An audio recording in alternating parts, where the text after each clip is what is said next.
right, folks, I want to talk a little bit about quoting and paraphrasing today. There's just a lot of stuff about citation this semester, so just kind of try to wade your way through it, do your best. And I always say to my students, if you are struggling, you're not sure whether something is cited properly, whether or not it's accurate, reach out, schedule an appointment with me, and I'll be glad to take a look at it before it's due and say, yeah, here's what I'm seeing. Okay.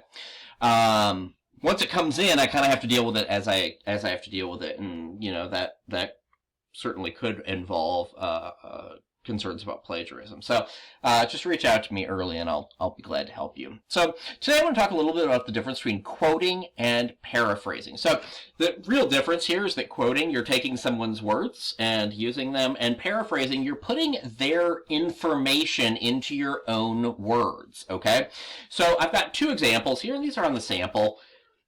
This is the original text from the article, okay? Both these quotes here are the original text from the article. And you can see over here on the right side next to in the quotation area, I've got a tagline, a lead-in that are my words, and then an explanation at the end that are my words. The red in the middle obviously comes from over here, and it's not taking the entire section, but it is taking part of a sentence there.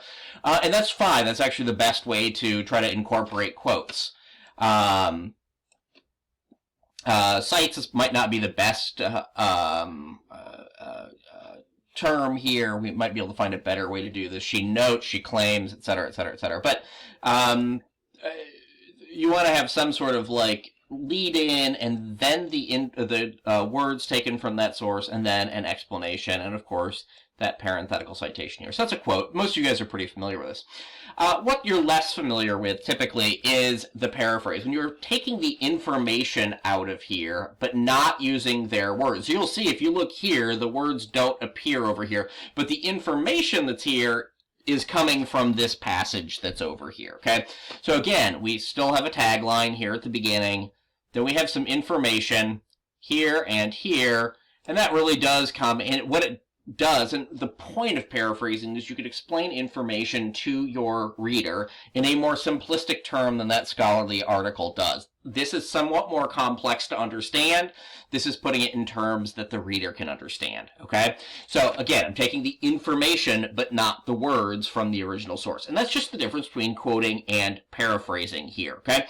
Today you guys are going to be working on this activity and with your own articles. As always, I'm here to help if you've got any questions.